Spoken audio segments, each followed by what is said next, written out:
بسم الله الرحمن الرحيم الحمد لله رب العالمين والصلاة والسلام على نبينا محمد وعلى آله وصحبه أجمعين أما بعد. Yesterday, so alhamdulillah, today is the last day inshallah of this Dawrah. Yesterday we finished Abu Dawood, right? Sunan Abu Dawood. Okay. Today inshallah we continue, finish the 6 books of Hadith, and we finish the 3rd century, and then inshallah we will take the 4th and 5th century. I mentioned a few of the books, but that will be very quick. I mean, most of these books, we won't go into too much detail regarding them. The main objective of those other books that I will mention is just for you to be familiar with the name. Because they're not used as much, but if you ever do hear them, if you hear them referenced, or if you read them referenced at the bottom of in the footnotes and so on, at least you're familiar with those names. So that's the objective of that. And then maybe we will mention a few other famous books of Hadith that are not considered sources of Hadith. They may be later on books, but they are books which should be studied also, because there's a difference between, let's say for example, I was to write a book of Hadith for people to study in a school, for example. And now if you are doing a khutbah, for example, and you read that Hadith in my book, you won't reference the Hadith narrated by Hadeeth in his book. You reference Bukhari, Muslim, Abu Dawud, because they're the sources, they're the foundational books. So we will mention later on some of the later books that have been written for persons to study, and which are also important. But it is important to remember that these are books that might have come later on. So after the 3rd century kind of finished, we're gonna talk about it inshallah. Then the books written after that are just works which are more books which have been based on the previous books, and just maybe more, it's basically more work on the previous books. Maybe by summarizing or adding or taking away or authenticating or something like that. And then after that inshallah we will take some of the doubts regarding those who reject Hadith. Either they reject Hadith totally or partially. And then right at the end we will talk a bit about the Orientalists, but that will be very short inshallah. So we'll continue, we're talking about Imam at-Tirmidhi. And like we mentioned, in terms of the biography of the actual authors, initially my plan was to mention them, but because of time we won't. But they are, I'm pretty sure you can find their biographies online inshallah, and in the books as well. And I'm pretty sure if you actually buy the books themselves, if you look at the beginning of each book, maybe the publisher of the book might have mentioned a brief biography of each of the authors. So if you were to buy Tirmidhi, for example, I'm pretty sure most of the time in the beginning of the book, the publisher or the translator, whoever it may be, they probably have added a small biography of the Imam as extra benefit. So if you want to add that to your note here, then I recommend you to read those as well. So we move on to Imam at-Tirmidhi, or Sunan at-Tirmidhi. Sunan at-Tirmidhi, anyone remind me what does Sunan mean? Sunan? Sunan at-Tirmidhi, Sunan is a book which is ordered upon the chapters of fiqh. However, with at-Tirmidhi, even though generally it's called Sunan at-Tirmidhi, because the books which are mentioned next to it are all called Sunan. Sunan Abi Dawud, Sunan al-Nisa'i, Sunan Ibn Majah. However, the ulama, what they mention is that a more precise name of Sunan at-Tirmidhi is to call it Al-Jami' at-Tirmidhi, or Jami' at-Tirmidhi. They say it's more precise to call it Jami'. And who remembers what a Jami' means? 8 chapters or 8 topics. And we mentioned those topics, so you can go back to those topics when we talked about Al-Jami' in the name Al-Jami' al-Sahih by Imam al-Bukhari. The point being is that, so at-Tirmidhi is not just a fiqh book, but it has the other topics that we talked about yesterday also. Now, if you remember, I mentioned a statement of Imam Bukhari, Imam Ahmad, that he said to Abu Dawud, I have benefited more from you than you have from me. There's also Imam al-Bukhari, he said that to Imam at-Tirmidhi. Imam Bukhari also said that to Imam at-Tirmidhi. No. As for the one with Imam Ahmad and Abu Dawud, that might have been a mistake from me. I'll have to double check. Okay? So the one which I know, which is correct, is Imam Bukhari said it to Imam at-Tirmidhi. As for Imam Ahmad to Abu Dawud, that's something I will have to double check later on for you, inshallah. Yesterday Imam Ahmad to Abu Dawud. Ahmad to Abu Dawud. Abu Dawud was his student, and we mentioned Abu Dawud showed his book to Imam Ahmad a number of times and he agreed with it. But as for that exact statement, That's something I will have to double check, inshallah. So, Jami' Tirmidhi, so when we talk about his methodology, the first point that we can mention is that it's a Jami' and it's not just a Sunan, meaning it has all 8 types. The second is that it's narrated, it's ordered in chapters, as all of the other books are after the 1st century. And then also, after he mentions the hadith, he would give indications to other hadith which are also narrated in that chapter. So after and I'll give an example. So the next methodological point is that after narrating the hadith, he would mention, or he would indicate to other ahadith which have been narrated regarding that chapter.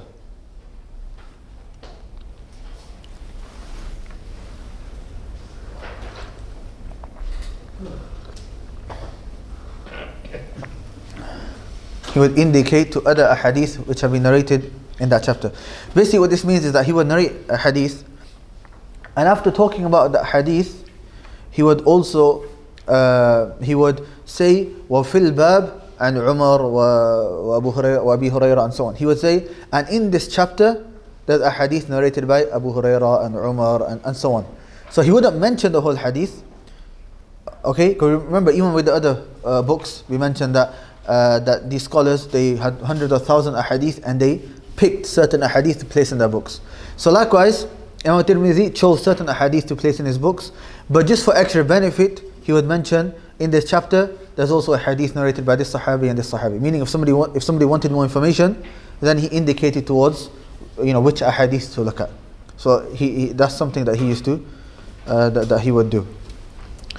Another thing that he would do is that he would also after mentioning the hadith, he would give the authenticity of the hadith. So he would mention هذا حديث صحيح or Hasan, and he had a particular word or terminology that was khas, which is specific to him. Meaning other muhaddithun wouldn't use this terminology, which is Hasanun Sahih. He would say, so we have normally a hadith is either Sahih, authentic, Hasan, good, or Da'if, weak. He has something called Hasanun Sahih, Hasan and Sahih. That's something that Imam At-Tirmidhi had. And he also sometimes will call a hadith gharib, and sometimes Hasanun gharib. These are all unique to him. Especially Hasan Sahih, he used that one a lot. What's the last one? Hasan gharib. Oh, Hasan Sahih, gharib, Hasan gharib. Basically, a lot of these different combinations. Okay, but the main one is Hasan Sahih.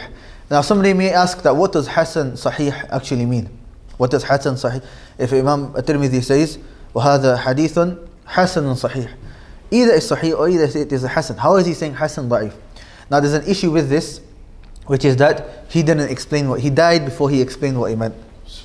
So he passed away and he didn't explain what he meant. So now the scholars are trying to work out. So what they are doing is that all those ahadith where he said Hasan Sahih, they would gather all of them and they will look, okay, what does he mean by this? And the ulama differ in this a lot. Ibn Kathir has his own interpretation, Ibn Salah has his own interpretation. But I'll mention one. Maybe if you study Mustalah al-Hadith, because this is normally studied, the Mustalah al-Hadith, under the chapter of Hasan. Maybe we can go into more detail there, but I'll just give you one opinion for now, which is the opinion of Ibn Hajar. Ibn Hajar says, if that hadith only has one chain of narration, then what he means by Hasan and Sahih, that either it is Hasan or Sahih, one of the two. It could be Hasan or it could be Sahih. He's not sure which one. Okay? So if there's one chain, so if you got hadith with only one chain of narration, then it is either Hasan or Sahih. He's not sure. And that isn't really a big issue, because even if the hadith goes to the level of Hasan, it's still accepted. It's still something which is accepted. And then Ibn Hajar says, if the hadith has two narrations, if the hadith has two chains of narration, so this hadith has been narrated through one sheikh, one chain of narration, and also a different sheikh narrated it from his own different chain of narration. If that is the case, then one is Sahih and the other is Hasan. One chain is Sahih and the other chain is considered, other chain is Hasan. That's the opinion of Ibn Hajar.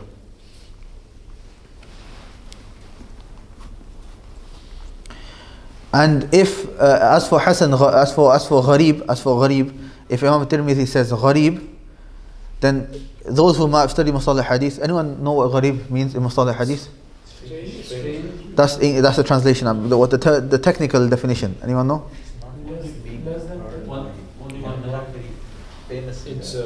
He got it. So in gharib is where in Mustalah al-Hadith, where in one of the levels there's only one narrator who's heard that. That's called gharib.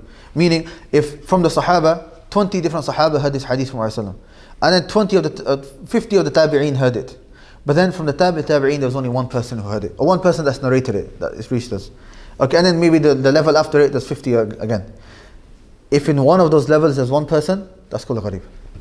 Meaning, if the minimum number in one of the levels, that's called a gharib. That's what's famously known in Mustalah al-Hadith. Okay, and I mention this because this, if you study it, it's quite well known for those who have studied Mustalah al-Hadith that is the definition of gharib. However, when Imam al-Tirmidhi uses the word gharib, he doesn't mean that. When Imam al-Tirmidhi uses the word gharib, he doesn't mean that. When he uses it, it means that it's weak. He means da'if. He means weak. And there's a difference. If one person's narrated it, that doesn't mean that it's necessarily weak. It could be authentic. The hadith إِنَّمَا الْأَعْمَالُ بِالنِّيَّاتِ, Umar is the only Sahabi who narrated it. And the Tabi'i who heard it was the only Tabi'i. And the Tabi'i was the only person who heard it. And then after that, there was I think 500 people who heard it after that. And that's the first hadith in Sahih Bukhari. Okay, so just the number of people in a chain of narration doesn't affect the authenticity. But what affects the authenticity is the conditions that the ulama have mentioned, which are studied in the science of Mustalah al-Hadith. But anyways, so Hasan Sahih means, Ibn Hajar, one chain of narration, either Hasan or Sahih. Two chains of narration, one is Hasan and the other is Sahih. Imam al-Tirmidhi would also mention the different mazahib of the ulama regarding those ahadith. So he would basically mention basically going to fiqh a little bit. So if you mention a hadith, he would mention, okay, and this is the opinion of the majority of the ulama from Medina, from Mecca and so on. So he would talk a bit about the fiqh understanding of the hadith, the opinions and the different mazahib of especially the Sahaba and Tabi'een and the famous Imams. And that's why you'll find sometimes he also mentioned some of the sayings of the Sahaba. Sometimes he would also mention some of the sayings of the Sahaba.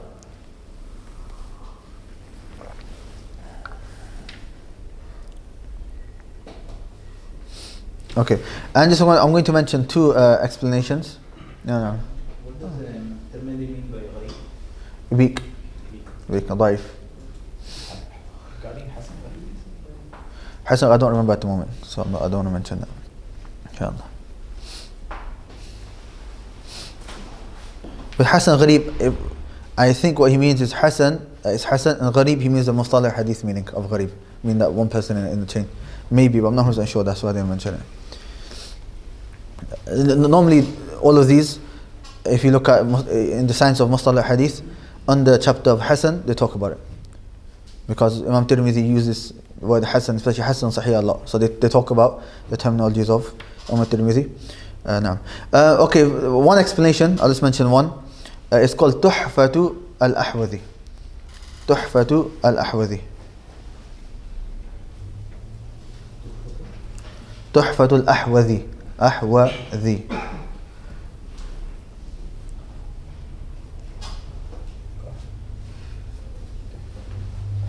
Tuhfatu al-Ahwadhi. And this is by Abdul Rahman ibn Abdul Rahim. Abdul Rahman ibn Abdul Rahim al-Mubarak Furi. Al-Mubarak Furi. He passed away about 90 years ago. Abdul Rahman ibn Abdul Rahim al-Mubarak Furi.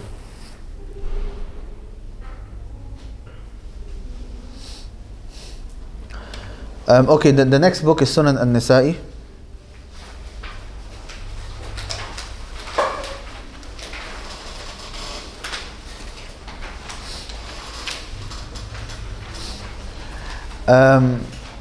Sunan al-Nisa'i, in terms of his methodology, then again, firstly, it's a sunan, meaning it follows the chapters of fiqh. follows the chapters of fiqh. And just for extra benefit, the chapters of fiqh, or the books of fiqh generally, and you can extend this ruling to the books which are called sunan. The books of fiqh are generally split into 4 parts. The first is ibadat, worship, meaning all the 5 pillars of Islam apart from the first. Apart from the La ilaha illallah or the Shahada, because that's aqidah. But in terms of salah, you start with tahara, wudu and everything, because you need that for salah, and then zakah, and then fasting, and then hajj. That's the first part. Then the second is normally buying and selling, transactions. So then they talk about the rulings of buying and selling, what's halal, what's haram, and so on. Well, what is considered riba, what's not considered riba, and so on. And then the third is ahkam al-usra, family law. Nikah, talaq, and everything to do with that. And then the fourth is al-jinayat, which is criminal law.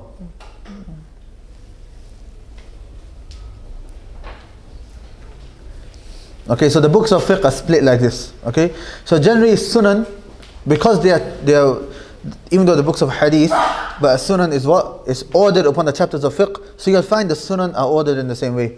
So for example, if I wanted to find, let's say we had a book which is 4 volumes, and each volume was one of these topics. If I wanted to find hadith regarding nikah, which volume would I go to? The 3rd volume. If I wanted to find a hadith regarding Ramadan's coming, I want to talk about fasting. 1st volume, chapter of fasting. Okay? Alhamdulillah. Right. Imam al-Nasa'i, another thing that he did is that he was very careful who he narrated from. Meaning that it wasn't necessarily a condition of his book that everything had to be authentic, like Sahih Bukhari or Muslim, but he was more careful than maybe Sunan Abi Dawud or Nisa'i or Tirmidhi and Ibn Majah, from who he took that hadith from. So he was more stricter than the other sunan. Okay, so not everything was sahih. There are a few which are lower than the level of sahih, but he was more vigilant and more stricter compared to the other sunan. Also, another thing that he did was that, linking to this, is that if the hadith was weak, he would mention it. If a hadith was weak, he would mention it and he would explain it. If a hadith was weak, he would mention it.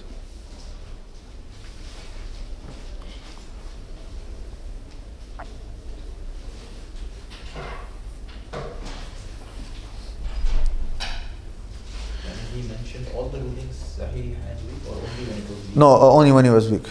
Or mainly when it was weak. Then he would explain and clarify the weakness in hadith. And this point, we also mentioned this point for Abu Dawud.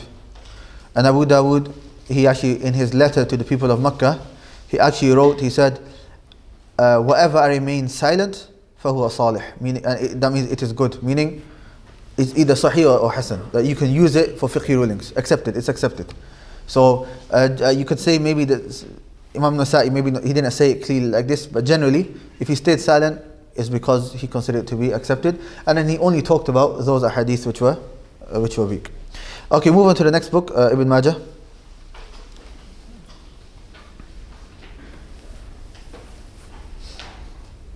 Any explanation for this? An-Nasa'i has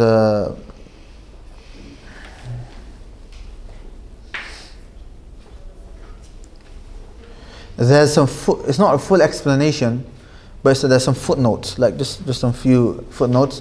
There's 2. There's one by Imam al-Suyuti, and there's one by Abu al-Hasan Muhammad ibn Abdul Hadi as-Sindi. Abu al-Hasan Muhammad ibn Abdul Hadi as-Sindi. The first Imam al-Suyuti, the second is Abu al-Hasan Muhammad ibn Abdul Hadi as-Sindi. And they're both famously known as Hashia. Hashia means footnotes in Arabic. So Hashia to Suyuti and Hashia to as-Sindi. It's not the difference between sharh, explanation, and Hashia, footnote, is that sharh is like proper explanation. And footnotes is just every now and again, anything which is a bit difficult, just talk about that and move on. Just, And the same book is there, but yeah, it's like, when you look at a book, and normally in the footnotes is normally just references, right? So that's similar.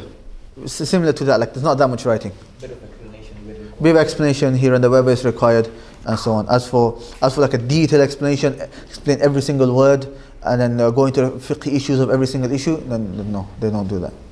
No. Okay, Sunan Ibn Majah. His book, the methodology is that, again, firstly it's a sunan, again, so it follows the same pattern as the others. The second is that he has a very important introduction in the beginning. So again, remember we said it about Imam Muslim. Imam Muslim also had an introduction. Normally books at that time, and especially before that century, didn't have introductions. So Ibn Majah was somebody who had an introduction, and his introduction is very important. About sticking to the sunnah and clinging on to the sunnah is a very important introduction to study. He doesn't repeat. Another thing is that he does not repeat hadith. So you'll find Imam Bukhari and others, whenever it was appropriate, they would bring the hadith again. They would repeat the hadith. But Imam Ibn Majah did not do that.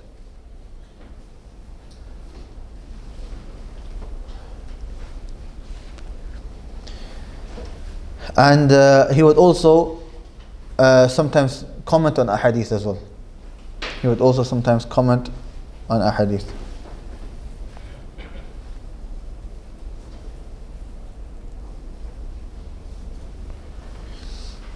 And just one point regarding this that we should mention is that he had a lot of authentic, sahih / hasan, good ahadith which are not found in the other sunan.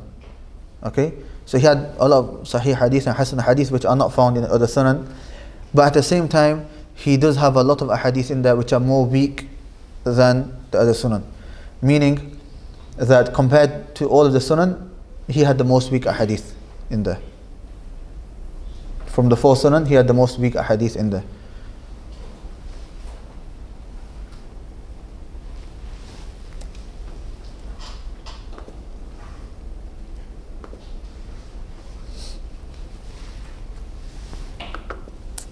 And he mentioned that these are weak, or it was later found out that they are weak? I later found out that they were weak. Yeah. Right, what's happened here?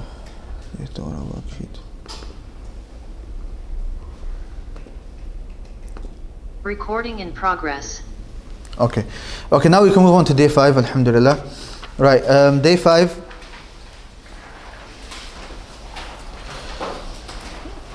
Firstly, there's the topics to be covered. As I mentioned, introduction to the 4th and 5th century, books in the 4th century and onwards, mustakhrajat and its benefits, books in the 5th century and 6th century onwards, doubts and answers on Hadith, Sunnah, Quraniyun, Khabar Ahad and Orientalists. These are some of the things that we will take today, inshallah. Firstly, the 4th and 5th century, some important points regarding them. 2 main points is that firstly, once the 3rd century finished, then everything regarding Hadith was written. So everything regarding Hadith was written and documented.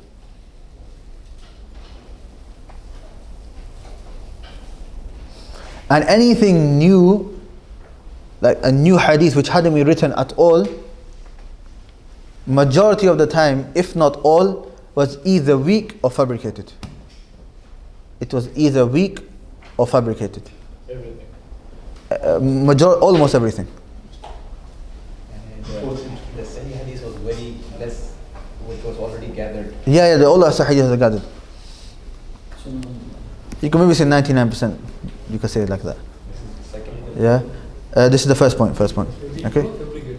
Yeah, weak or fabricated. Now, the statement of Abu Bakr al-Bayhaqi is a little bit long. He says, those ahadith. It's a statement of Abu Bakr al-Bayhaqi. He says, those ahadith which are between sahih, authentic, and hasan, good,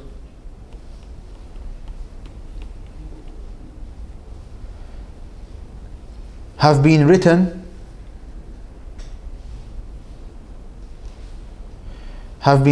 in the books which have been compiled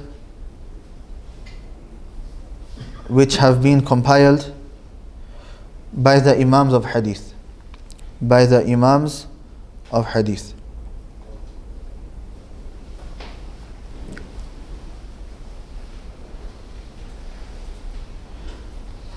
And it is not permissible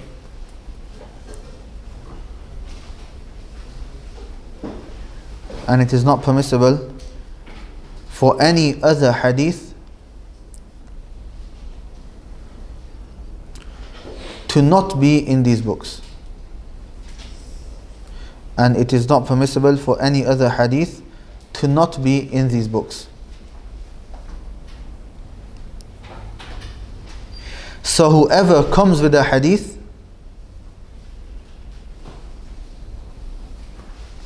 which is not from those books,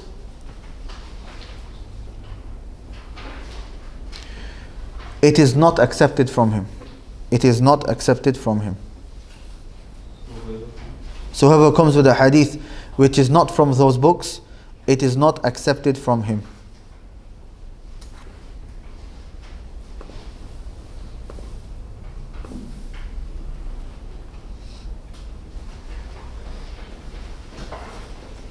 Now, and then he continues, but we'll stop here inshallah.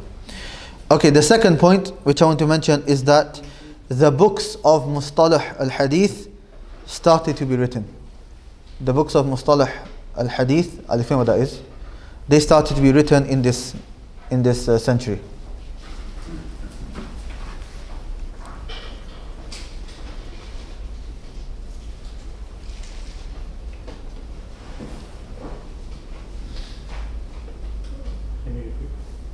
The books of Mustalah al-Hadith began to be written in this century.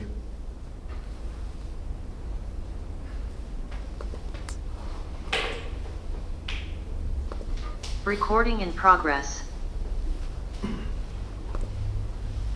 The reason, Shaykh? One second, I'm going. Well, I don't know what's happening. My internet's weak. It keeps disconnecting and reconnecting. Yeah, when someone messaged YouTube. Huh? I think that Do you want was to connect to my internet? It's okay. Anyone who's on Zoom and it's not clear, then you can just go to YouTube and watch it there. Okay. YouTube also. Or do both. I mean, on Zoom, I'm screen sharing the worksheet as well. I think that's the benefit of on Zoom. Anyways. Now, Mustalah al-Hadith, I've mentioned this quite a few times during the Dawrah. I said I studied in the science of Mustalah Hadith. Okay, Mustalah basically translates to terminologies, and Hadith is a Hadith. Okay, and Mustalah Hadith it basically, without getting too technical, it studies all of the different terminologies that are used in the science of Hadith. So you study what's the meaning of a Sahih, authentic Hadith, and what are the conditions, and everything to do with it. So you don't study the Hadith itself, but everything to do with Sahih. When is a Sahih? What are the conditions? Does anything differ upon? Which are the books of Sahih, and so on. And then same with Hasan, and so. And then same with Da'if. And then you go into what are the different types of Da'if, and what are different levels of Da'if, and so on. Okay. Then there's also Hadith Qudsi, you learn about that, Marfu', Mawquf. So all of these terminologies which are used, Munkar, Munqati', Mu'dal, Maqtu', all of these wordings you study in the science of Mustalah al-Hadith. Okay. Anyone know who was the first one to write a book in Mustalah al-Hadith? No, not this one, not this time. No, Biquni was a lot later. Sorry, what I mean is a full book just on Mustalah al-Hadith. The thing is, Khatib Baghdadi, when did he pass away? 463. So is that 4th century or is that 5th century? Whenever it's 400 and, that's it, 5th century. Because somebody passed away 20 years after Hijrah. Is that 0th century or 1st century? First century, okay? So 400 and makes it 5th. So he was in 5th.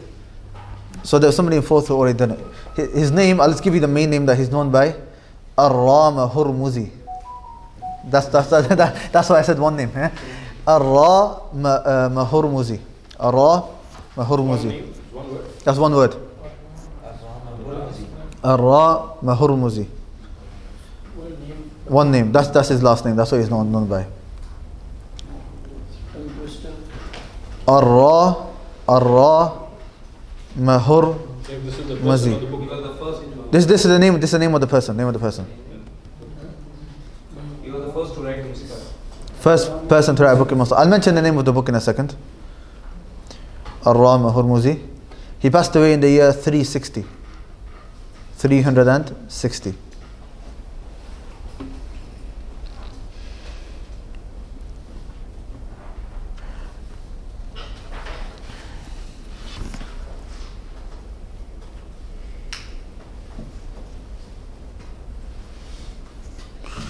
And the name of his book was Al-Muhaddith.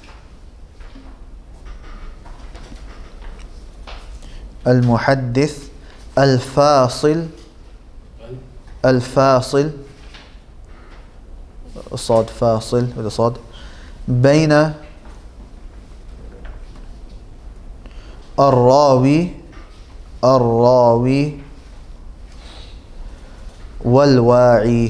والواعي المحدث الفاصل بين الراوي والواعي. Okay, so that was the first book written in Mustal Hadith. Maybe one of the reasons for this is because at the time of Muhaddithin, when it came to using these terminologies, the Muhaddithun, many of them, just like any specialist in a science, they would, know these terminologies. And so maybe the best example for this, and this example is for this science, but it's generally used for each science, Arabic language or Arabic grammar. Now, did the Sahaba know Arabic grammar? The answer is, of course. So they spoke it naturally. But did they study it like we study it now? No. There was no books.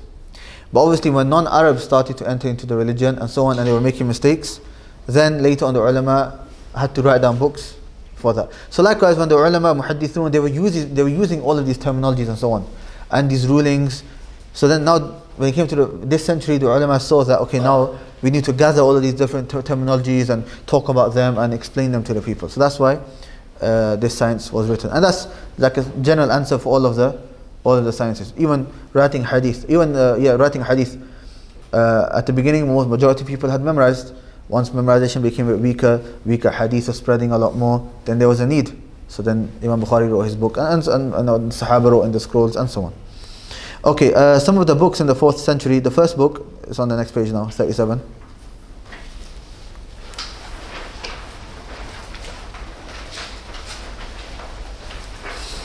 Okay.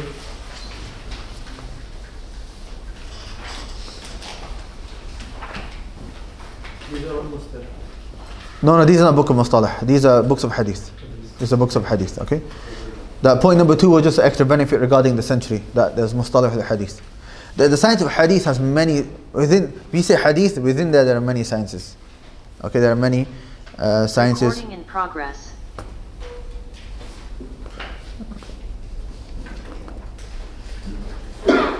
Okay. Okay. These books, I'm going to go through them a lot quicker. The main thing is that you understand the names of the books and you recognize the names. So the first we have Sahih ibn Khuzaymah. Sahih ibn Khuzaymah, and as you can tell by the title, it's a book where he's compiled authentic hadith. It's a book that he's compiled authentic hadith from the word Sahih. Sorry? Well, I'm going to get to that in a second. The second book is Sahih ibn Hibban. Sahih ibn Hibban. Okay? So again, it's a book which has authentic hadith, and the author is Ibn Hibban. And then we have a third book which is known as Mustadrak al-Hakim. Mustadrak al-Hakim. Mustadrak is a new word now. That's a new word. What is a Mustadrak? A mustadrak is where, in Arabic they say you do istidrak on something. It's where, so what he's done is that he has looked at Bukhari and Muslim, and he's looked at the conditions of Bukhari and Muslim, their conditions, and all of those ahadith that he has seen to be that the conditions of Bukhari and Muslim apply to, but are not mentioned in Bukhari and Muslim, he's gathered them in this book. All of those ahadith that fulfill the criteria and the conditions of Bukhari and Muslim, but Bukhari and Muslim do not mention them in their book. Then he compiled all of them in this book called Mustadrak al-Hakim. Because like we said, Bukhari and Muslim, you know, in the full name, al-Mukhtasar was one of those words, meaning summary, meaning they didn't compile every single hadith which is authentic. So there were hadith that they missed. Maybe they left out on purpose, for whatever reason it may be, or maybe they just, you know, didn't know that hadith, or, you know, it could be many different reasons. So Imam Hakim came along and he said, this hadith is not in Bukhari or Muslim, but it fulfills the criteria, it fulfills their conditions. So he got all of those hadith that fulfill those conditions and he placed it in this book, which is known as Al-Mustadrak al-Hakim. It doesn't have single hadith which is there in Bukhari and Muslim. Yeah, it generally, it doesn't have a hadith which is already in Bukhari and Muslim. That's the idea behind the book. That's the idea behind the book. But I'm gonna get to it in a second, inshallah. So we talked about this yesterday. You know, for a hadith to be authentic, there are 5 conditions. We're not going to talk about what those conditions are. That's a mustalah hadith. That's a different topic, okay? But normally for a hadith to be authentic, there are 5. But Bukhari and Muslim added extra conditions. They were even more strict. Okay? So let's say the conditions equal 8 or 9 in total. Any hadith which fulfilled all of these 8, 9 conditions, I'm not sure exactly how many there were, this is just a random number just so you understand. Any hadith that fulfilled all of them, he placed it in this book. Okay? Right, these 3 books that I mentioned, these 3 books that I mentioned, even though they are all called Sahih, and even Mustadrak al-Hakim, the idea behind it is to gather Sahih hadith, not every single hadith in there is authentic. And which is the most authentic from them is the same order that I've mentioned it for you. So the most authentic for them is Sahih ibn Khuzaymah, meaning the weak hadith which are actually in there are very little. And Sahih ibn Hibban a bit more, and Al-Hakim a little bit more than Ibn Hibban. So even though the authors have called it Sahih, maybe it was according to them, but when the ulama looked at it, then it wasn't the case. That wasn't the case.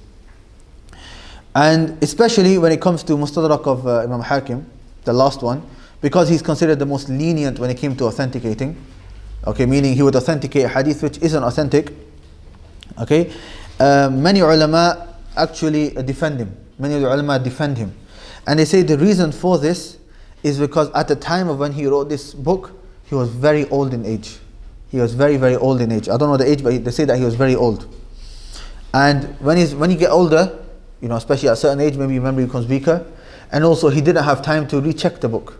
You know, sometimes you write a book, even though I said to you, I remember I mentioned to you the other day, I've started writing some more articles. Even now when I go back to it, every time I read it, I should change this, I should take this out, add this in.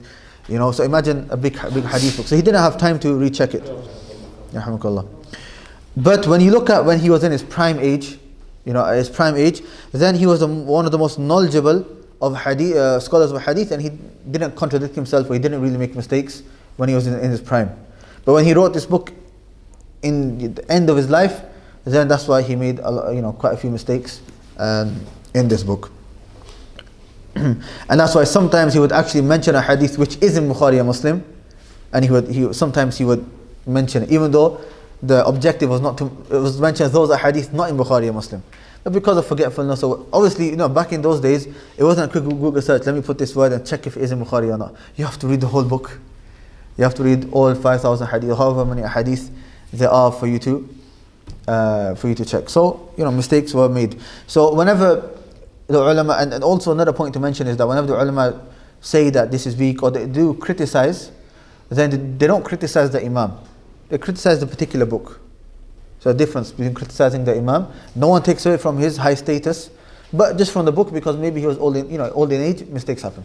Okay, even me when I'm talking, sometimes, I think once or twice, mashallah, brother corrected me, the slip of the tongue, you end up saying the wrong word by accident. Likewise, that could have happened whilst he was. When you type now, most people now probably don't know how to spell because you have autocorrect.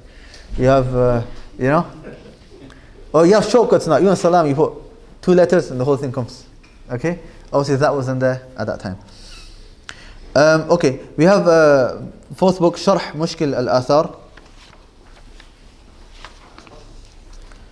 And then we have the book number 5, Sharh Ma'ani al-Athar. Both of these are written by Imam al-Tahawi. Imam al-Tahawi.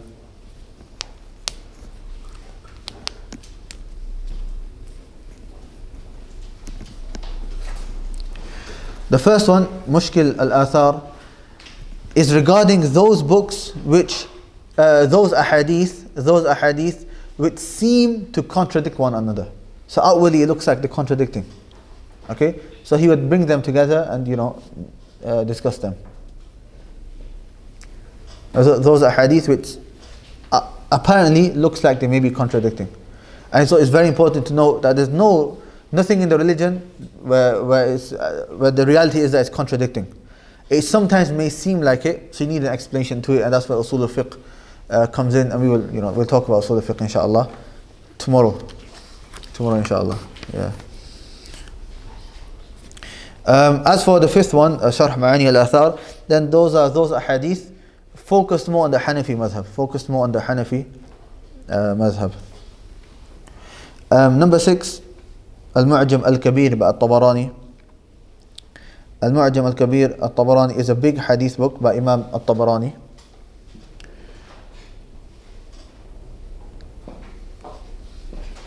And it's actually similar to a musnad. It's actually similar to a musnad, meaning it's ordered upon the names of the Sahaba. However, the reason it's not called a musnad and it's called a Mu'jam is because he himself called it Mu'jam. So he named his book Mu'jam, so that's why the ulama stick to that name. Obviously the author has the right to call his book whatever he wants. Nobody else has the right to call somebody else's book by a different name, except for the author himself. So he's called the Mu'jam, so the ulama. Mu'jam as a separate, how we have Muslim, is it in order? No, not really. No, not really. I mean, there's a particular order to his book, but as for a Mu'jam generally, not really. Even after finding there is a weak hadith in many of the books, they did not change the title of the books. No, the books stay the same. Titles remain the same. They remain the same. Yeah, they remain the same. That's why Bukhari and Muslim have such a high status, because everything is authentic in there. As for the other books, then Sahih and Khuzaimah, majority is authentic.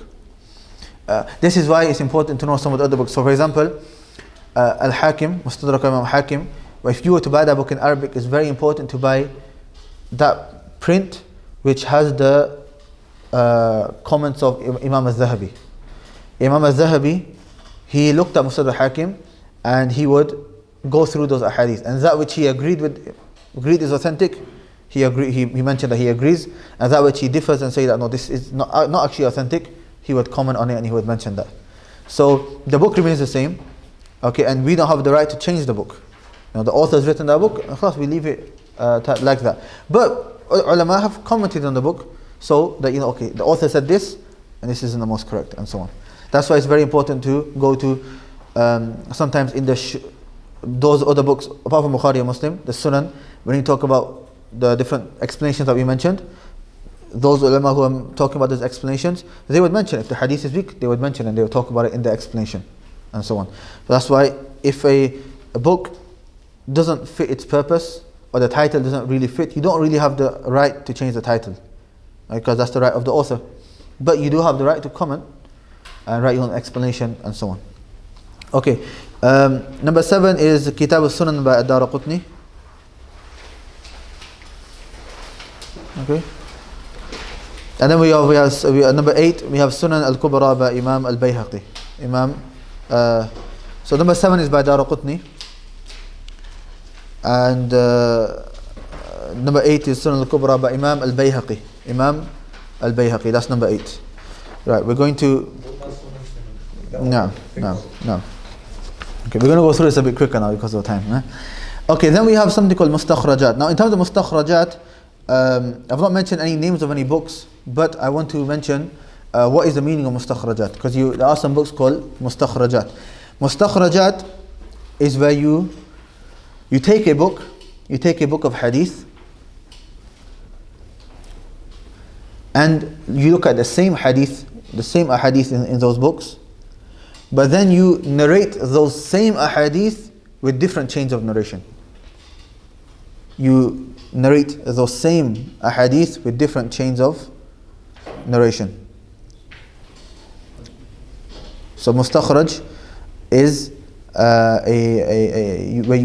it's a book based upon another book. You use those same ahadith, but you mention those ahadith with different chains of narration.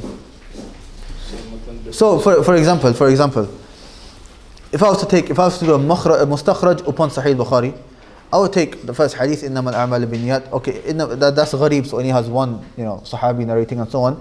But for argument's sake, just so you understand, what I would do, let's say there were, Imam Bukhari mentioned one chain of narration. Let's say it was narrated by Umar. But then there's also another chain narrated by Abu Hurairah, and another chain narrated by Ibn Umar, for example. Right? Or if the Sahabi is the same, maybe the people in the chain, the other people are different. Okay, so you mention all of those different chains. Somebody may ask that, well, why would somebody do that? So that's why we've got here benefits of the mustakhrajat. What are some of the benefits of the mustakhrajat? So why? What's the point of doing this? The first is that when you mention these different chains, the first is that you learn different chains. That's obviously the first one. The first is that you expand your knowledge and you know different chains.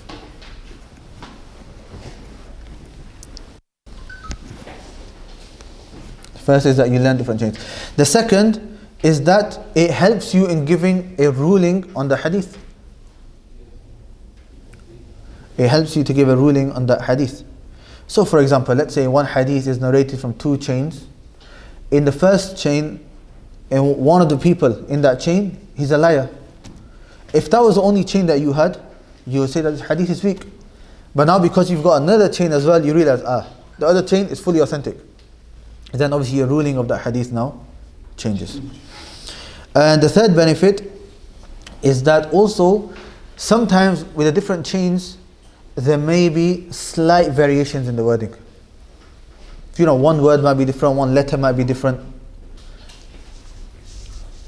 I'll give you an example in Arabic, okay? And this subhanAllah shows the importance of studying the Islamic sciences in the Arabic language and not in the English language, okay? And I won't use a hadith, I'll just give you a normal example of a small sentence that we would use in Arabic, okay? 3 letters, or 3 huruf. We have waw, wa, and then we have fa, and then we have the word thumma, okay? If I say dakhala means to enter. If I say dakhala aliyun wa muhammadun, all that means, so I'm using the wa, okay? Muhammad and Ali entered. Muhammad and Ali entered. Right, who came first? You don't know. All it means that both of them entered. Who came first? We don't know. Dakhala Muhammad wa Ali. Muhammad and Ali. Okay. If I say dakhala Muhammadun fa Aliyun, what that means is Muhammad entered, fa Ali, and straight after him Ali. Straight after. Okay? So it's not just after, it's straight after. Like they both came together, but only one person fit in the door one time. So Muhammad came first, Ali came after. Okay. If I said dakhala Aliyun thumma dakhala Muhammadun thumma Aliyun, that means dakhala Muhammad came first, and then Ali, mean after some time. So you see how just wa, fa, and thumma. See how it made a difference? And this obviously, if this is a fiqh ruling, this could have an effect on when to do certain actions and so on. Okay? So likewise, when you have these different narrations, sometimes you might find that there's a slight difference in variation in wording. Okay? So you can take benefits from that. And sometimes these slight variations, maybe in one hadith, the word is ambiguous, meaning you don't really fully understand what it means. But then the other hadith, because it's used a slightly different word, it makes a lot more sense, and what this hadith explains the other hadith. So these are some of the another benefit of the mustakhrajat. Another benefit is you find out ambiguous names. You can find out ambiguous names. Ambiguous basically means unclear, unknown, and so on. Yeah. So, for example, if let's say one chain of narration, one of the narrators is Sufyan. So he says an Sufyan, and the next person, right? Who's this Sufyan? He just says Sufyan. One of the two main muhaddithin, Sufyan al-Thawri and Sufyan ibn Uyayna. Right? Which one? Maybe in a different chain, that narrator mentioned the whole name. He says Sufyan ibn Uyayna. So you know, okay, this chain is Sufyan ibn Uyayna. So you learn these ambiguous names. And the last benefit that I will mention for today, the last benefit, I think it's number 5, but it's the last one, inshallah. But it's the last one, is that this is also a refutation of those who attack Bukhari. This can be used as a refutation for those who attack Imam al-Bukhari.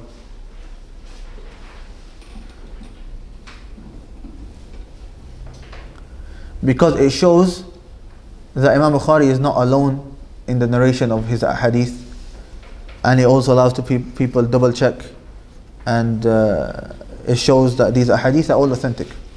Okay, and people generally, they don't really attack the other books of hadith; they attack Bukhari, because if you can attack Bukhari, and if they succeed, then obviously the other hadith books are less in rank. That's easier. Okay, likewise, from the people they like to attack Imam al-Shafi'i. Because Imam al-Shafi'i, he was from the, especially when it came to usul al-fiqh, we mentioned the book al-Risala, which we'll talk about in more depth. They like to attack basically Imam al-Shafi'i. Because if they can attack him, then the other Imams are a bit more easier, because they're less in rank, generally, the Imam al-Shafi'i, and so on. So one of the benefits of mustakhrajat is that it can be used as a refutation against those who attack Bukhari, and also the other books as well, but also the other books. But like I said, people attack Bukhari more than others. Okay, now we move on to the 5th and 6th century. Actually, shall we take a break?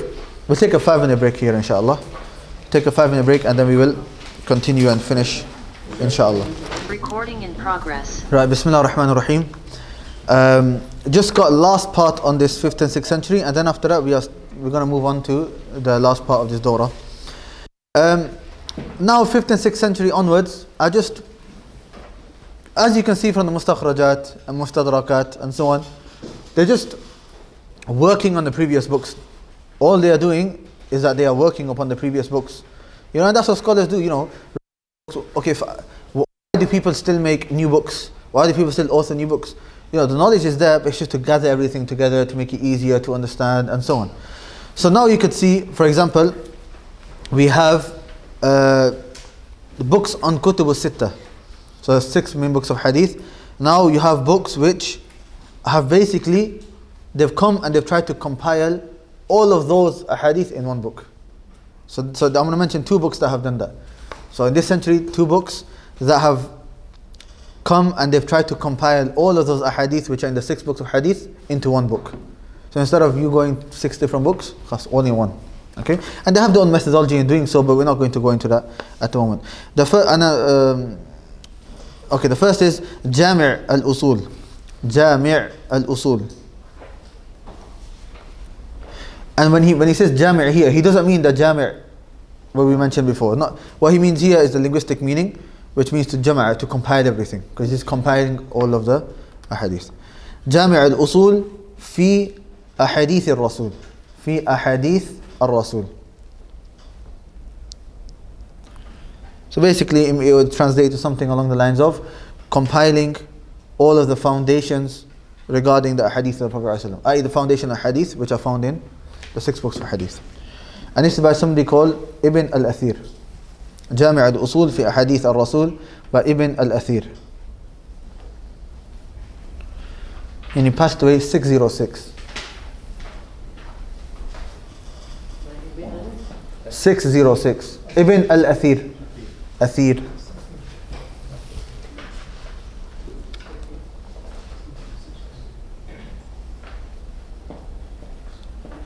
And the second book is Sharh al-Sunnah by Imam al-Baghawi. Sharh al-Sunnah by Imam al-Baghawi. And he passed away 516. 516. It's you just combine all of them together and without any change, or They had their own methodologies in doing so, which we don't want to go into. So they had their own ways of doing it. The main thing is that they compiled. Okay, next we have Kutub al-Atraf. Kutub al-Atraf, the word taraf basically in Arabic means like the side of something. So a taraf of this desk would be, this on the side. So what this taraf al-Atraf will basically do is that they will just mention the first part of the hadith, of the text, and that's it. They wouldn't mention the whole hadith. And this is more, and the reason they would do this is for two, is so that they can focus more on the chains of narration, so not the text, more on the chains. And secondly, more of just, an easy way for you to find the hadith. So instead of having the long hadith, for example, Recording in progress.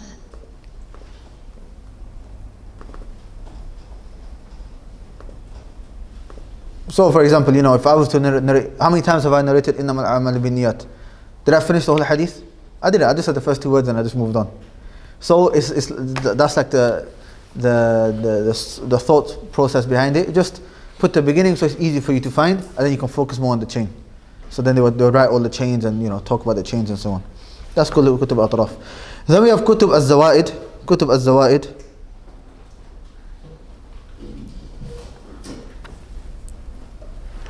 Al-Zawaid, from the word ziyada, which means extra. So this would look at those ahadith which are extra from one book to another. One book, extra ahadith from one book compared to the other. So for example,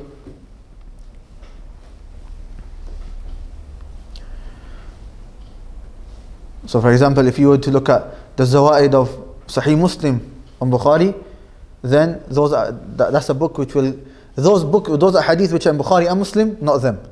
But those extra hadith which only Muslim has narrated, gather all of them in one place. Okay, because there's those which are exclusive to Sahih Muslim. So Zawaid, if you give the example of the extra hadith in Sahih Muslim compared to Bukhari, those ahadith which are mentioned in Bukhari and Muslim, they won't mention them. But those ahadith which are only found in Sahih Muslim and they are not found in Sahih Bukhari, they will mention that. So they will say these are the Zawaid of Sahih Muslim over Sahih Bukhari. Like other than Sahih. No, it depends. So Zawaid on what? It depends on which book the author chooses. They compare the two, or three or four, depending on what, I'm just telling you what the word Zawaid means. Okay? So it depends on which book the author has talked about. So if he chose comparing Muslim to Sahih Bukhari, he would do that.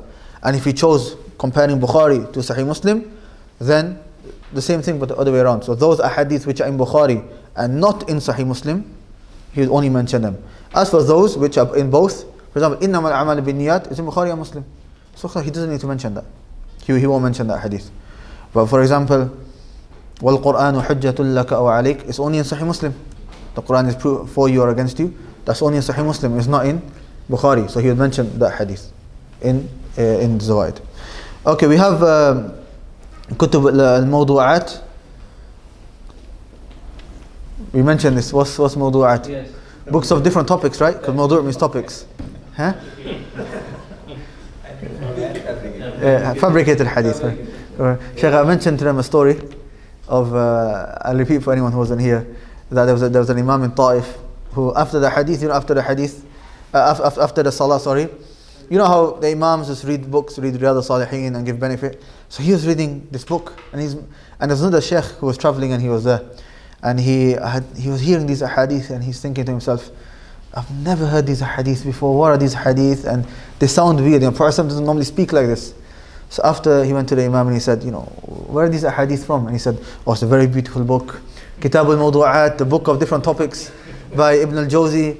He said, la, mawdu' doesn't mean topic, it means fabricated hadith. Okay, so that's important to know. Okay, then we have Kutub al-Ahkam. Now Kutub al-Ahkam, these are very important. Ahkam is basically the rulings, most fiqhi rulings. Okay, so we talked about, I mentioned to you the different topics of fiqh. So you got your worships, your ibadat, salah, zakah, and so on. Then you have your buying and selling transactions. Then you have your family law, nikah, talaq. And then you have a criminal law. So these are books of hadith. They're called kutub al-ahkam, where they gathered those ahadith pertaining to fiqh. Now obviously this is a bit, it's similar to sunan. It's similar to sunan. However, two main differences is that the sunan were early on. Very early on, 3rd century, okay? Whereas these are later on, you got 8th century, 9th century, 10th century, and so on. And secondly, they're a lot smaller, okay? And there are two main books of Kutub al-Ahkam which should be studied, and I advise you to study them as well, okay? And I mention them in order. I only mention two. The first is called Umdatul Ahkam. Umdatul al-Ahkam. Okay, so you know the other books that I mentioned, Atraf, Zawaid, and so on. That, I'll be honest, especially for your level, you don't need to study them. Okay, just mentioning them just to complete the topic that we are talking about. But Kutub al-Ahkam, especially these two, they should be studied. Okay, the first is Umdat al-Ahkam by Al-Hafiz Abdul Ghani al-Maqdisi.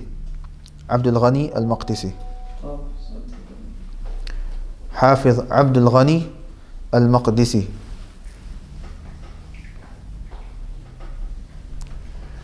Okay, he passed away in the year 600. Meaning he was there at the end of the 6th century. 7th century, yeah. The two reasons why we start with this.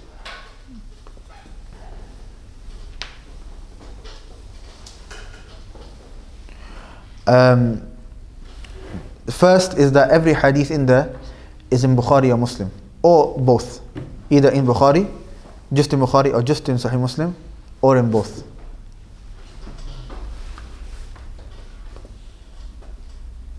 It's only from Bukhari and Muslim. Only in Bukhari. So you won't find hadith in Tirmidhi, Nasa'i, and so on. Sorry? That's the first one. Yeah. 1 second, let me answer this question.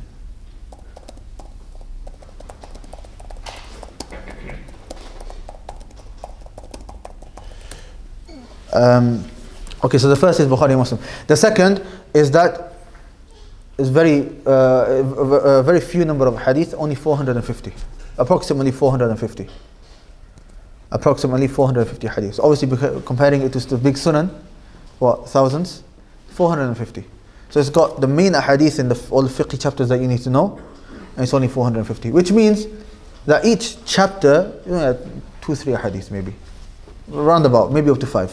Okay, and even the chapters in there, they won't mention every single chapter. Like for example, Salah, they're not going to talk about every single issue regarding Salah, just the main ones that you need to know. So it's a good book to start off with, and because it's smaller, it'll be easier, and it's less, so that you can easily finish the book. Obviously, if the book's bigger, people normally drop out and so on. The second book is Bulugh al-Maram. Bulugh al-Maram. And this is by Ibn Hajar.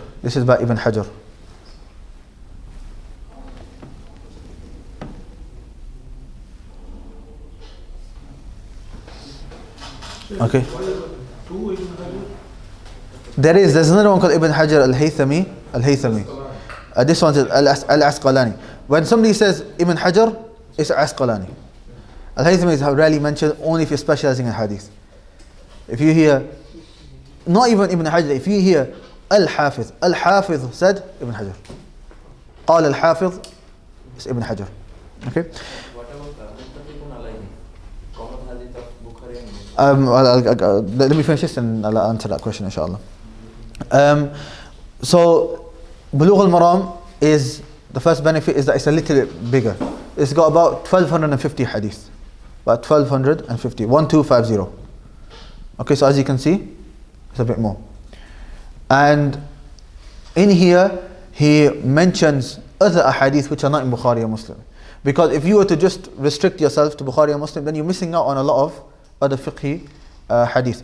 And he had his own way in referencing as well.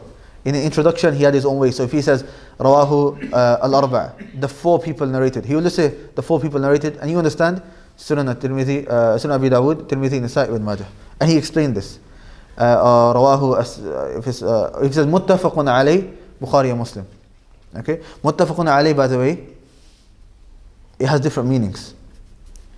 Generally, it's Bukhari and Muslim and it's taken from Ibn Hajar from Bulugh al-Maram. That's what everyone knows.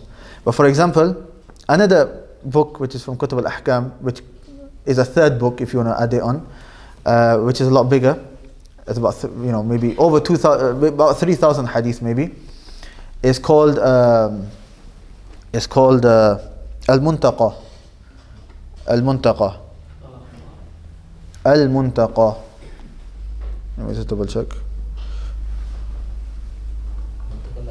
Muntaqa al-Akhbar now. By the grandfather of, sorry? The grandfather of Ibn Taymiyyah.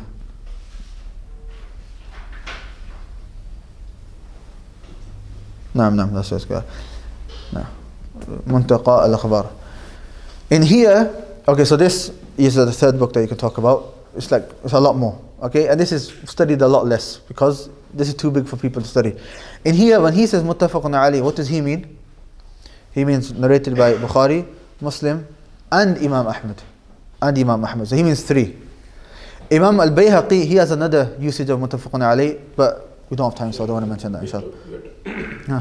Are you talking about Ibn Hajar or? This is the third book. The third one, yeah. But naam, so Ibn Hajar's Bulugh al-Maram is very good. Okay, so that is the first two that I mentioned should be the goal to study, especially Bulugh al-Maram. However, I would always advise to study Umd al-Ahkam first, so that you have a foundation. You're taking stages. If you go to the bigger book straight away, most people are going to drop out, and it might be too much to take in at one time. Okay. As for your question, there are some books that gather hadith from Bukhari and Muslim, Al-Lu'lu' Marjan and others. However, and they are studied, but I would recommend these two books a lot more. For a number of reasons. One main reason is that you'll find the explanations of these widespread. You'll find explanations of them taught, you'll find them taught in English, taught in Arabic. You'll find written explanations. As for books like that, it's a lot less.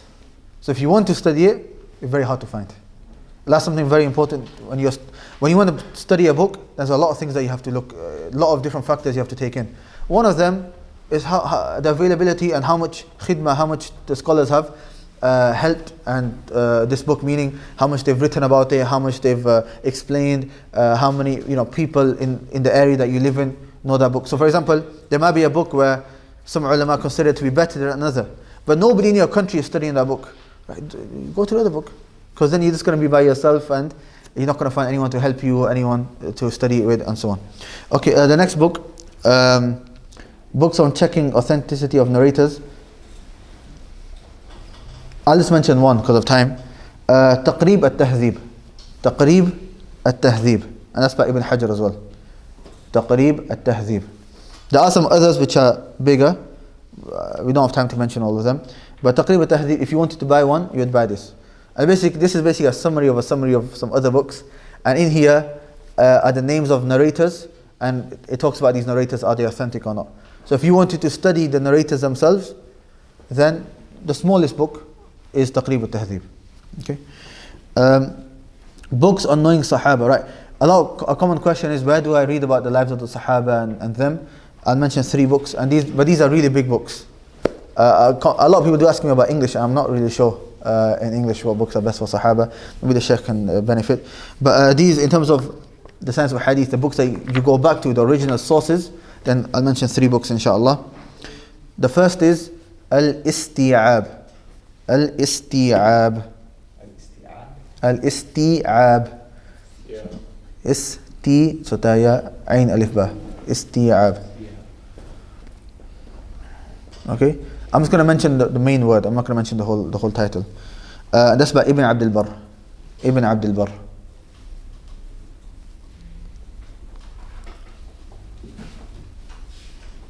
A second is Usdul Ghabah. Usdu al-Ghabah. Usdu al-Ghabah.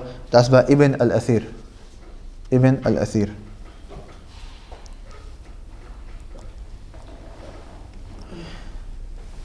Usdul Ghaba.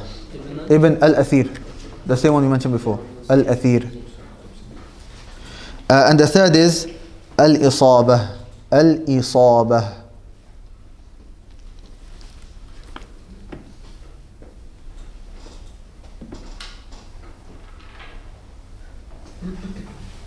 And that's by Ibn Hajar. And if you wanted to buy one, then I would recommend the third one by Ibn Hajar.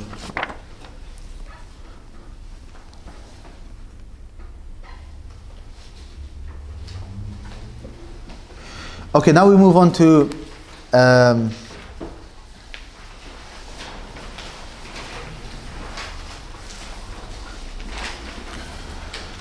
now we move on to doubts and answers on Hadith and Sunnah. The first point to mention is people rejecting Hadith is actually a prophecy of the Prophet ﷺ. Anyone remember the Hadith that we mentioned in the first day?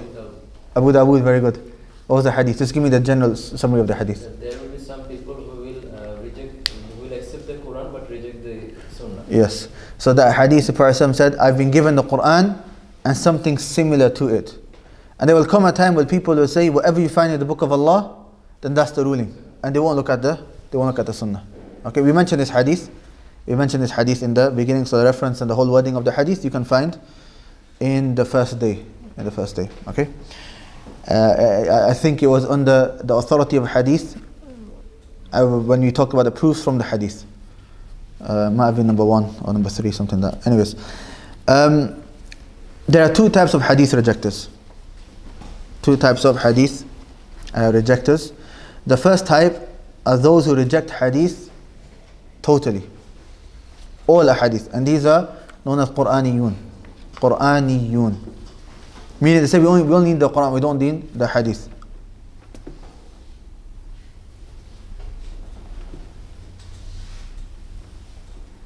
Okay? And the second are those who reject Hadith partially. Meaning they reject some Hadith, and we're going to talk about that in a little bit more detail shortly.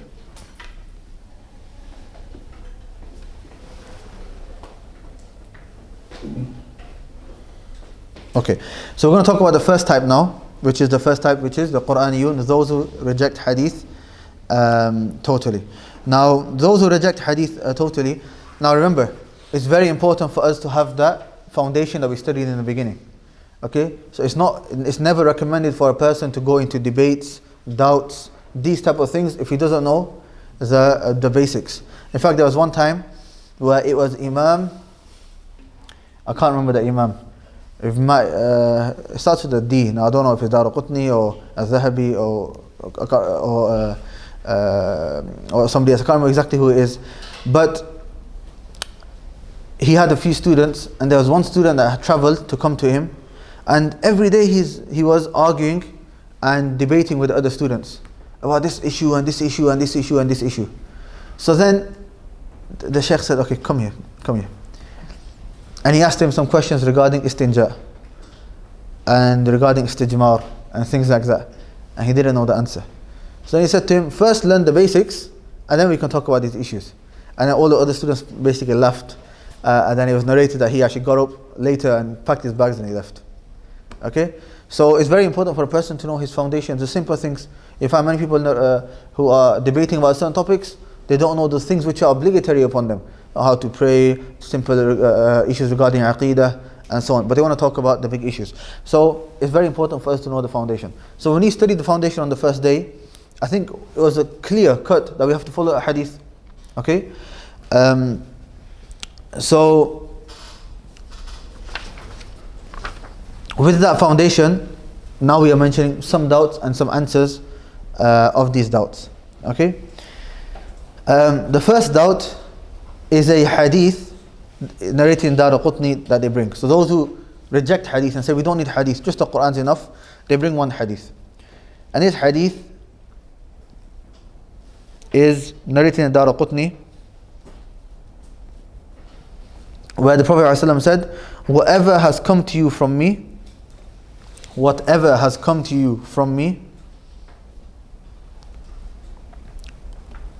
compare it to the book of Allah. Okay? So this you would write in the box, what is the doubt? So they're going to bring this hadith, yeah? So he says, whatever has come to you from me, compare it to the book of Allah. And if it matches what is in the book of Allah, then I said it. And if it opposes what is in the book of Allah, then I did not say it. So if it matches what is in the book of Allah, then I said it. And if it opposes what is in the book of Allah, then I did not say it. Verily I am corresponding to the book of Allah. Verily I am corresponding to the book of Allah. And with it Allah guided me. And with it Allah guided me.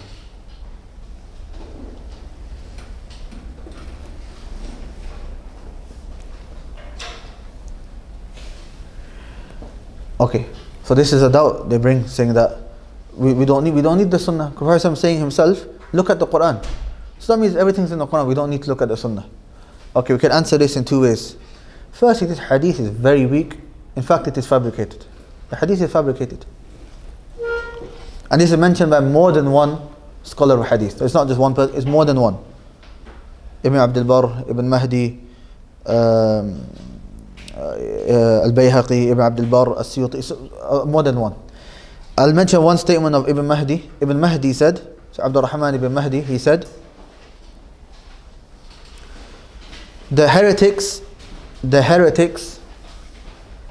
and the Khawarij, heretics basically, Munafiqun basically, okay? The heretics and Khawarij fabricated it.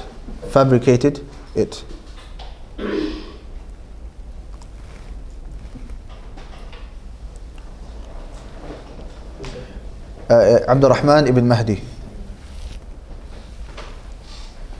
The second point is this hadith itself contradicts the Quran. This hadith itself goes against the Quran. This hadith itself goes against the Quran.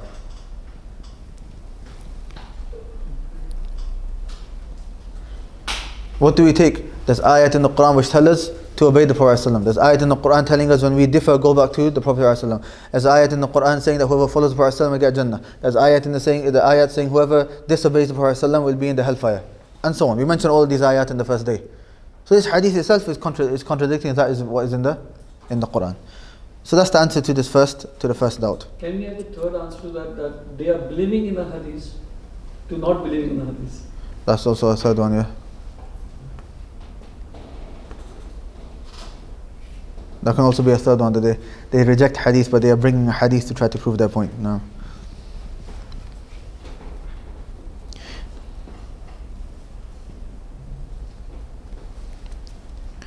The second is an ayah in the Quran.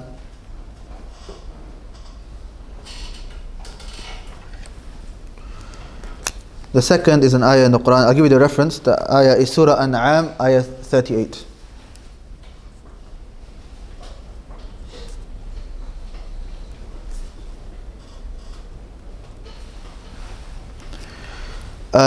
So you got the reference, you can write it later, but I'll just quickly mention the ayah. The ayah is وَمَا مِن دَابَةٍ فِي الْأَرْضِ وَلَا طَائِرٍ يَطِيرُ فِي الْأَرْضِ وَلَا طَائِرٍ يَطِيرُ بِجْنَاحِهِ إِلَّا أُمَمٌ أَمْثَالُكُمْ مَا فَرَطْنَا فِي الْكِتَابِ مِنْ شَيْءٍ. That there is no living creature on the earth, nor a bird that flies with its two wings, but they are communities like you. We have neglected nothing in the book. We have neglected nothing in the book. So what they say is that this hadith is saying that everything is in the book. Everything, and they're saying the book here means the Quran. The book here means the Quran. So if everything is in the Quran, we don't need the hadith. If everything is in the Quran, we don't need the hadith.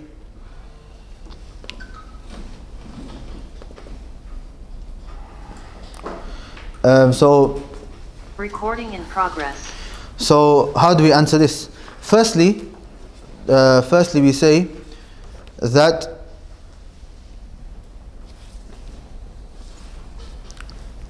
what is the correct opinion is that Al-Kitab in this ayah is not the Quran, but it's referring to Al-Lawh al-Mahfuz. It's referring to Lawh al-Mahfuz. The book where Allah subhanahu wa ta'ala wrote everything that will happen from the beginning of time till the end. And the proof for that is the context of the ayah itself. The context of the ayah is that there is no moving living creature on this earth, nor a bird that flies with its two wings, except that they are communities like you. مَا فَرَطْنَا فِي الْكِتَابِ مِنْ شَيْءٍ. Right, talking about animals and all of the different birds that fly and how many wings they have and everything. The details of that mentioned in the Quran? No. Okay, so that shows us that regarding their details and what will happen, everything is written in Lawh al-Mahfuz. And the second is that even with the even if we accept that it is the Quran, then has the Quran mentioned everything in terms of all the details? It hasn't. It's told us to pray Salah. Has it told us how to pray the Salah? That's the Sunnah of the Prophet ﷺ. The Sunnah of the Prophet ﷺ. So that's why the third point, it links with the third point, the Quran itself tells us to go to the Prophet ﷺ. So everything is in the Quran. Okay, everything is in the Quran. And from those things is the Quran telling us to go to the Prophet ﷺ, with all of those ayat that we mentioned in the first day. The people who reject Hadith, they also reject praying Salah also. Because they say it's not mentioned. Generally that's something that you say to them and they stop. They're like, okay, yeah, the Prophet ﷺ told us how to pray. They don't really reject Salah all the time because aqimu Salah. The Quran says establish the prayer. 5 times. But then exactly how many? Then they say, oh, the word 5 is not in the Quran. Yes, but we can argue even with that. أقم الصلاة لدلوك الشمس إلى غسق الليل وقرآن. The ulama say that all 5 are mentioned in this ayah. Anyways, okay, questions at the end, yeah? Any extra points at the end, because I really want to finish quickly today. And we started a bit late, but we want to finish. Okay, the next doubt. Let me have a look. I'm not going to mention every doubt that I have. Let me just pick one more, inshallah. Okay, we'll mention one more because it's used quite a lot. Ayah, Surah Hijr, ayah number 9.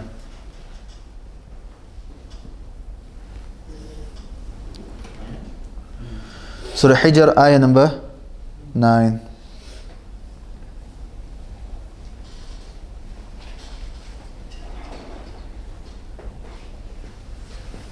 Okay.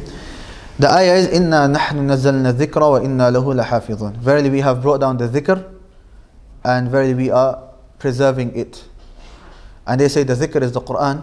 So the Quran is preserved. And that same guarantee is not for the Sunnah. So how can we trust the Sunnah? It's not preserved by Allah. Okay?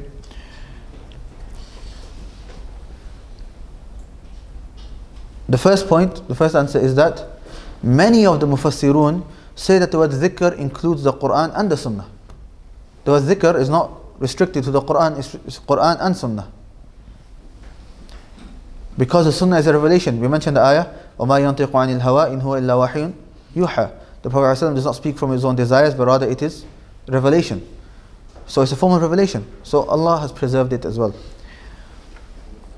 The second point is where next part in the ayah, وَإِنَّا lahu, we are preserving it. Some of Mufassirun have said it is not actually it, it's actually he. So the dhikr is the Quran and it is referring to the Prophet ﷺ. It is referring to the Sunnah of the Prophet ﷺ. Some have also mentioned that.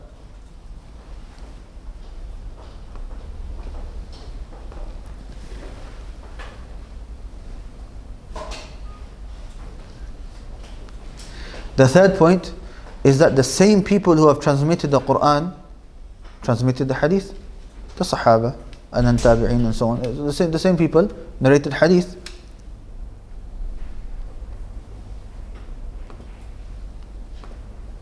Recording in progress. The amount of times that's come up, right?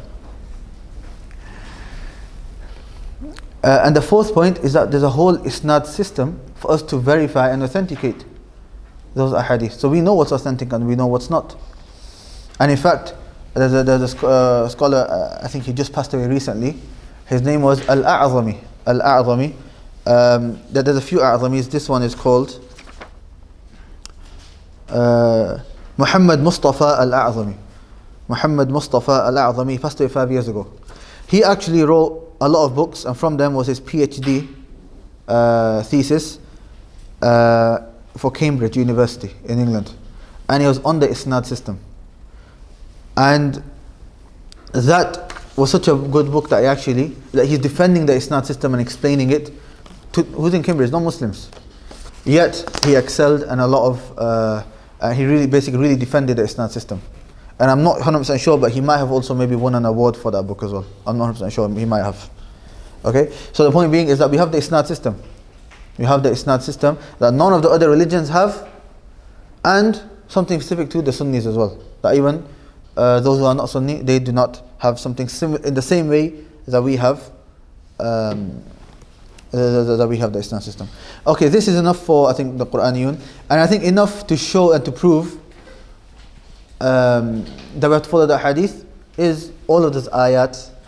Okay, what did Imam Ahmad say? 33 ayat that show that we have to follow the Sunnah. And Shaykh al-Islam said it's closer to 40 than 33.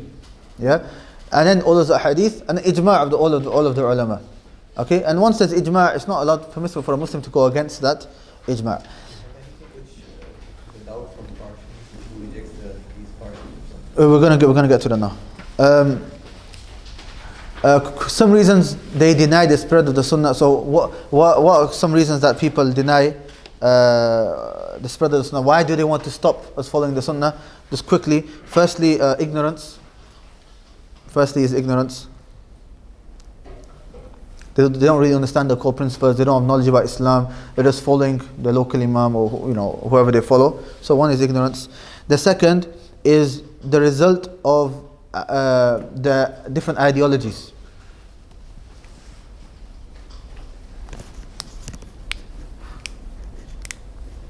Okay, and the third is political reasons. And if you actually study the history of the Quraniyun, because this total rejection of Hadith wasn't, there was partial rejection in the maybe in the first few centuries, second, third century, partial, which we're going to talk about, but complete rejection only started in the last century, especially in the subcontinent over there. And if you find many of them, it's known in the history that they work for the British people, these people that had these they rejected the Sunnah. They worked for the British, and they took money for that as well. So many a time them rejecting Hadith was for a political reason. Okay, it's for a political reason. We don't have time to mention the history, but that was one of the reasons.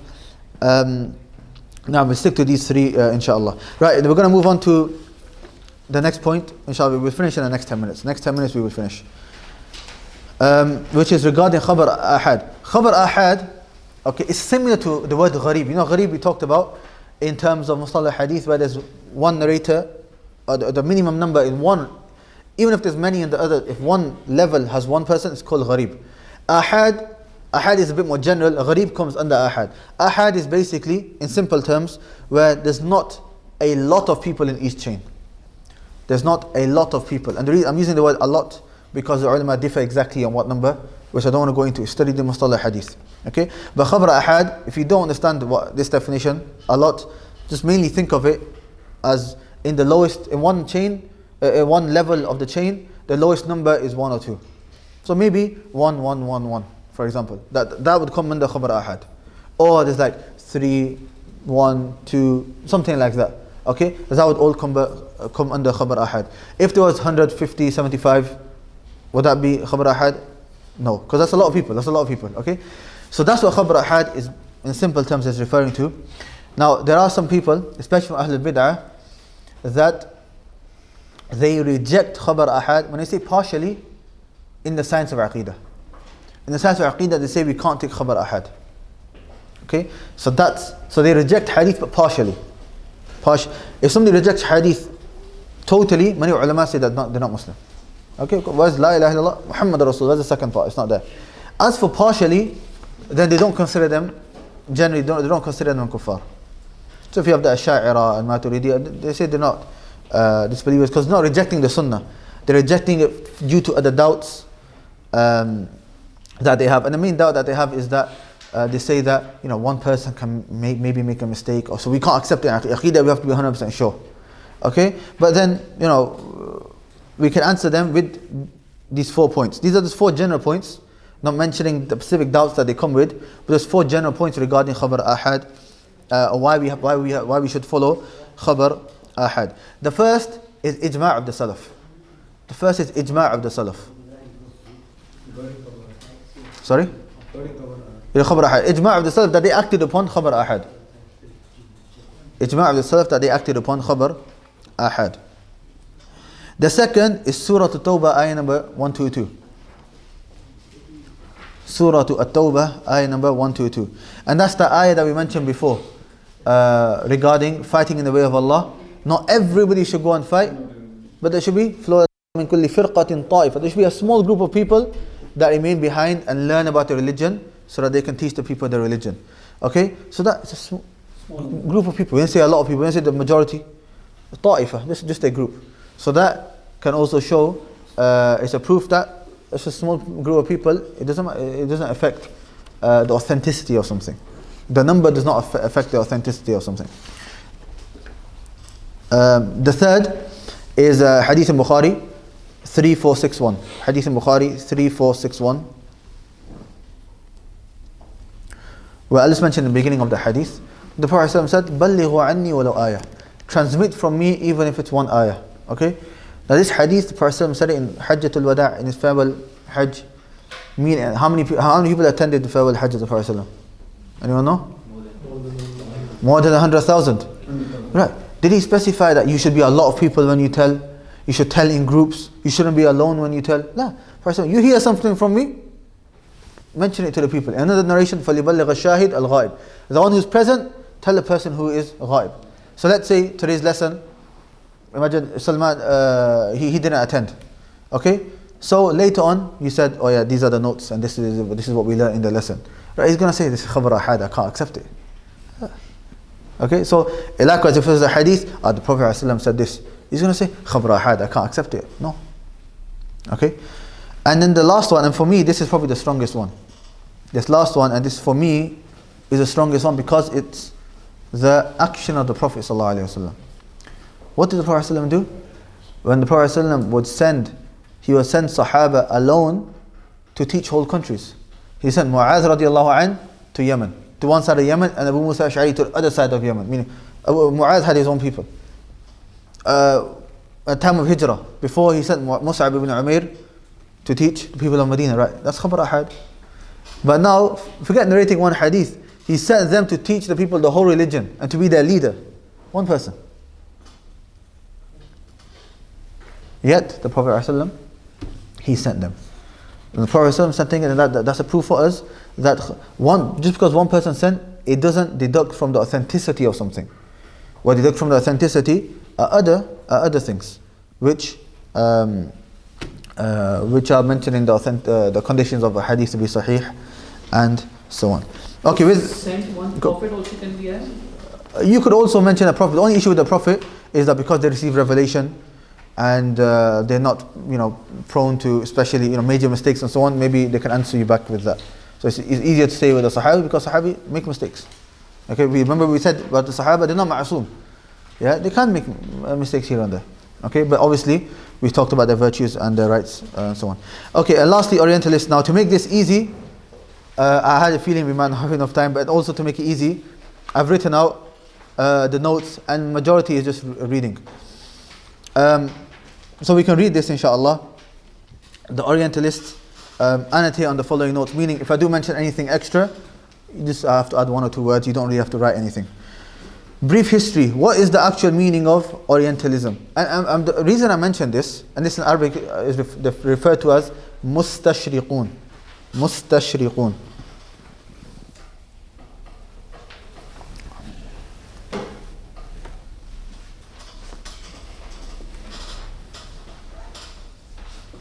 And you know if the word alif sin ta is added at the beginning of an Arabic word, what does that mean? So you have an Arabic word, if you add alif sin ta in the beginning, talib, very good. It means you're seeking something. So ghafara means to forgive. So Allah is Ghafoor al-Ghaffar. Istighfar, seeking forgiveness. Isti'ana, seeking help, and so on. So, what's happened here, subhanAllah?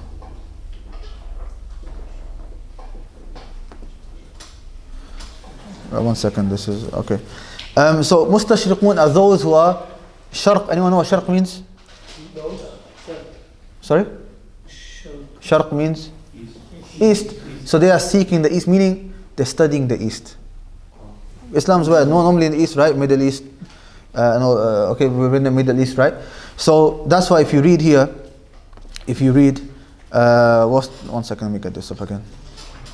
The original meaning, studying the Eastern world from Western views. So basically, in other words, these are Westerners that want to learn about the Middle East. Especially for languages and cultures, new method developed between the 13th and 16th century. So this came about in the 13th to 16th century, not Hijri. Recording in progress. Not Hijri, this is the Gregorian calendar. Lorenzo Vallo initially came up with this idea later on. I'm not going to try to pronounce his name. I don't know how to say it. Erasmus. Okay, Erasmus. The first name I don't know. He further developed this. They started to investigate text manuscripts and worked with the government in the East as officers and advisors and started to study text. Type of Orientalists, archaeologists, politicians, some would focus on special fields like manners, Quran, Sirah. You can split them from their religion like Christians and Jews. What this basically means is that Orientalism is not necessarily just them focusing on Islam. It's talking about the West generally. So when you see Orientalists, they talk about cultures, Arab culture. Sometimes culture and religion sometimes can end up being two different things. Sometimes something in culture goes against Islam. So they were going, or sometimes things in culture which are permissible, but it's not got anything to do with Islam. Okay, so they will study all these cultures from different aspects, politics or this and that and so on. So if you want to split Orientalists, you can split them from one way, depending on the field that they are specializing in. Or you could also split them in their religion. So you have Christian Orientalists, obviously the way they look at something is different to the Jewish Orientalists and so on. Okay, but obviously the Orientalists that we're focusing on are those who are focused on Islam. Okay, and just another point as well, when you say Orientalist, it's not 100% that every single one of them wants to attack Islam. There are some who are good, and some of them have actually come with some benefits that might not have been found by some Muslim scholars. Some benefits here and there. But obviously the reason we want to mention them is because of many of them do want to attack Islam. Okay, some of these famous Orientalists, Alois Springer, he's one of the first. Okay, we have William Muir. You can read the small points that I mentioned regarding them. He's also quite famous. Eigen Goldziher is one of the more famous ones. Okay, he really attacked the Isnad and the Sunnah. He attacked the Isnad and Sunnah quite a lot, and especially if you skip the next one, if you go to Joseph Schacht also, he was a student, one of the main students of Goldziher. Okay, and he really